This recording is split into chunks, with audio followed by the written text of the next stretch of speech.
nothing beats the flavor and textures of a homemade stuffing. And that's what I'm gonna make today. It's a cornbread sausage stuffing, and it's amazing. Welcome to the Salted Pepper, where we cook for real life using real food and we keep it real simple. Today's recipe is very simple and it is very quick and easy to do. So I'm gonna get right into it. The first thing I'm gonna do is turn the Ninja Foodi on. I'm gonna use the sear saute. I'm gonna leave it on high for right now and just let it heat up. Now, if you didn't have the Ninja Foodi, or you could use your Instant Pot for this, that would be perfectly fine. You can use a big pot on the stove or a large skillet. One of the reasons why making cornbread stuffing can get a little bit difficult sometimes is because you need to have a very large bowl to toss the sauteed vegetables in with the breadcrumbs and then moisten them. And I find just using the inner pot works perfectly for that. So the first thing I'm going to do is get the vegetables and the sausage cooking. I have a 1/4 cup of butter here.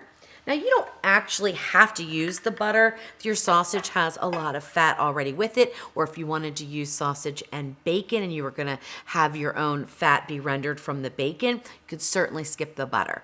But I found that I needed the butter with the sausage that I'm using to really saute the vegetables. So let's move on to the sausage. What I have here is 1 pound of breakfast sausage that comes in a tube. This is maple flavored because I really like that hint of maple and sweetness in this dressing. But you can use any type of sausage that you want. You can use a breakfast sausage that is sage based. You could use a regular spicy. You could even use link sausage, whether it's Italian style, brats, or breakfast sausage. And if you want a little bit more bite to your sausage, leave the casings on and just chop it up. That'll work beautifully in this recipe as well. But for this, I'm gonna use the ground sausage and we're gonna just dump it right in there. All right, so what I like to do is break the sausage up to get it to start to saute, and I'm gonna add the vegetables in right with it. Now, how much you break it up is totally up to you. If you want it very fine, little pieces in your stuffing, you can break it up, a lot, or you can leave it chunkier. It's totally up to you. That right there for now. And what I'm going to add in here is 1 red bell pepper, 1 orange bell pepper, diced in about a 1/4 inch dice. You can make them as chunky as you want though. 1 regular yellow onion, I didn't even use a sweet onion this time, and an orange pepper. So I have a red pepper, yellow pepper, and an orange pepper, and 1, I would say, medium-sized onion. It was probably about a 1/2 cup once I diced it up. All right, so once you add that in, just give everything a good stir, and then we're just gonna let that sausage cook, and those vegetables will start to saute and soften up. And I also have to add in my celery. You can't have dressing or stuffing, whatever you like to call it, without celery. This is 3 stalks of celery, again, cut in a 1/4 inch dice. Add that in. See how full the pot is already? So it makes it so difficult to do if you don't have a really large skillet or a large pot on the stove. That's why I love using the Ninja Foodi. Look how pretty it is. This is gorgeous.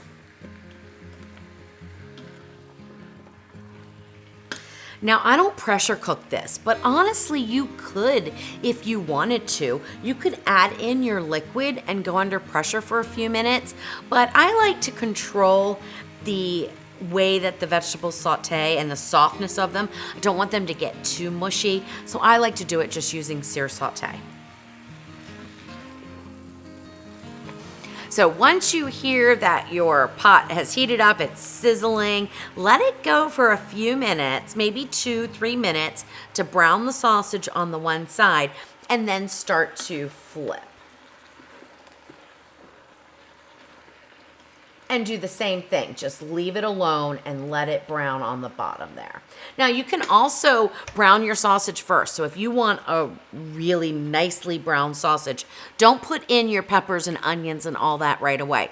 Brown your sausage up first and then add in your vegetables. That's perfectly fine. All right, now I'm gonna add in my spice blend, which is very, very simple. 4 different spices. One is a Salt, of course, 1 teaspoon of fine ground sea salt, 1 teaspoon of black pepper, which you could cut down if you're not a pepper fan. You can either leave it out or take it down to a half of a teaspoon, that's fine. I have a half of a teaspoon of dried thyme leaves, which is very different from ground thyme. If you're using ground thyme, I would only use maybe 1/8 to 1/4 of a teaspoon or it will be overpowering. And then I also have a 1/4 teaspoon of poultry seasoning. And I'm just gonna put those in right now. Give everything a nice stir. I'm already seeing the vegetables start to sweat a little bit, so they're starting to soften, and the sausage is starting to cook through, so that's great. All right, leave that alone. All right, so let's talk about the bread that I'm using. This is a cornbread stuffing, so of course I have to use cornbread. I used homemade cornbread. One thing to note is I will definitely link to the cornbread recipe that I used below the video, but I left the corn out. I really recommend not using cornbread that has whole corn kernels when you're gonna make a stuffing. And that is because when you dry out the cornbread, whether you leave it on sheet pans, covered on your counter for a couple days, or whether or not you put it in the oven, or like I did, I put it in the dehydrator oven to dehydrate it so it became nice and dry and crumbly. You'll dry up those corn kernels, and oh my gosh, let me tell you, that is an unpleasant texture. Really, really unpleasant. So don't do that. No corn. If you wanted to add corn into your stuffing, which I think would be amazingly delicious, add in either fresh corn, frozen corn, or even canned corn that's been drained. You can add it in right now, okay? But don't put cornbread with corn kernels in there. It would not be good. Or any type of large piece of onion or anything like that, because it's going to dehydrate and become really a weird texture. All right, so I have 16 ounces of dried cornbread here, and you can see I cubed it up. They're kind of in big pieces. You can make them as small as you want. One thing about making cornbread stuffing that I found is you don't want to use all cornbread. Cornbread will disintegrate even when it's really dry once you put the liquid in, and it makes for sort of like a mealy tasting stuffing or dressing, whichever you call it. So I also add in dry cubes of white bread. You could use any type of bread you want. It doesn't have to be white bread. That's what I had. So it's 12 pieces, which is about 8 ounces dried, okay? But what I'm gonna do, because I know this gets a little difficult, like how much is that? Well, 12 slices, it was thin sliced bread. But with the cornbread, how much is that? So I'm gonna measure it out in cups here for you as well. But keep in mind, cups is not gonna be as accurate as ounces because you might cut your cubes a little smaller, so they're gonna fill the cup volume a little bit differently. But all told, it's 16 ounces of dried cornbread, not moist cornbread, but once it's dried, it was 16 ounces. All right, this is looking good. We're about to add in the rest of our ingredients, and then you have a couple of choices. You can stop for that moment in time and you can finish it up like the next day if you wanted to put it in a casserole dish. But what I do is I just use the air fryer lid and I finish the stuffing right in the Ninja Foodi. It makes it so incredibly easy. All right, in goes the cornbread. Now you can see we've got pretty much a full pot.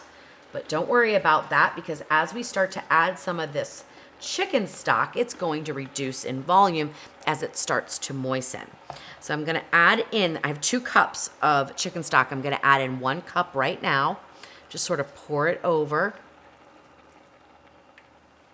I did a little bit more than a cup, that's okay. And then I also like to add in a little bit of maple syrup, totally optional, but this is a 1/4 cup of maple syrup. And then just give it a toss around.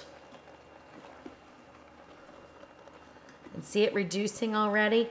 And you can probably see some of the cornbread really breaking up. And that's why I really recommend using a second type of bread, which in this case is gonna be a white bread.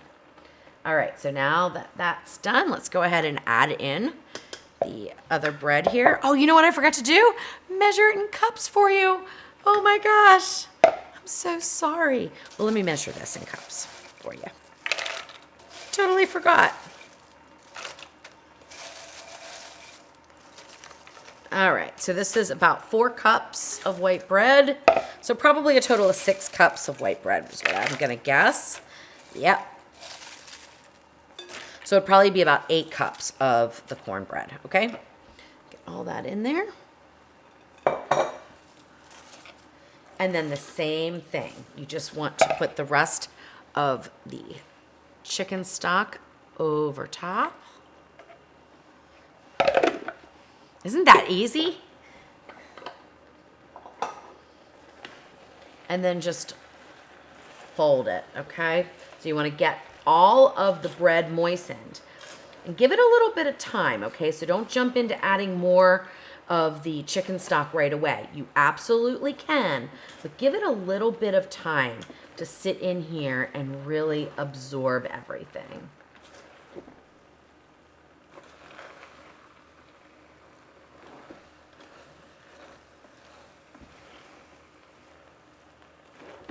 Look at that. Oh my gosh, it looks amazing. You can see how much the cornbread is breaking up. Now, there's nothing wrong with using all cornbread, but the texture is a little bit different than a traditional stuffing or dressing. All right, so once all of the white bread is moistened, we can begin the bake roast process. All right, this looks amazing. All right, now we're gonna close this lid and we're gonna go on bake roast at 325. And we're gonna set the time for 30 minutes. Now, how long you go is completely up to you. You can even use air fry if you wanted to. That would be no problem. I just like the bake roast because we don't really need that higher fan speed with air fry. Well, the bread's gonna be crispy enough.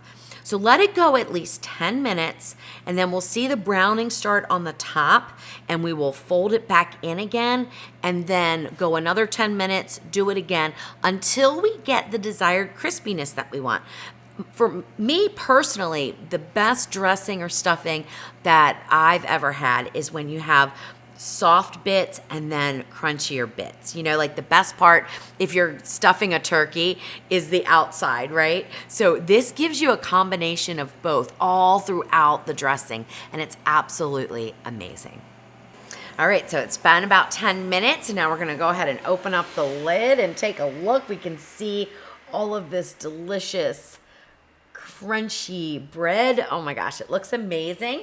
Now, if you didn't like a whole lot of texture in your dressing or stuffing, you could serve it now if you wanted to. But I like to fold this in and get a little bit more from underneath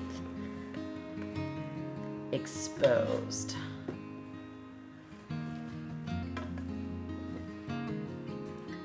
Oh my gosh, it's so amazing. All right, so it's only been about 8.5 minutes, but I'm starting to smell like toasted bread, so I want to take a look at it. I encourage you to do that. Just because I say 10 minutes, flip it around, go another 10 minutes, it may not take that long, and it doesn't look like it. So I'm glad I didn't let it go the whole time, but look at that. It looks so amazing. All right, one more time here, guys, and then we are done. And ready to taste the stuffing. Oh my gosh. It looks so good. So I'll probably go another, 8-10 minutes maybe, and then we will give it a taste. All right, I'm starting to smell that toasted bread, so I'm gonna give it a check here right now. It's been about 25 minutes, and that looks done. Looks perfect. So anywhere between 20 and 25 minutes will be perfectly fine. And look at this. Oh my gosh. Oh. Look, it is perfect looking. It is so gorgeous. All right, let me let it cool off just a minute, and then I'm gonna take a taste. All right. Oh my gosh, this looks so good. It's nice and hot, but all of the different textures in here and the flavors. Oh my gosh.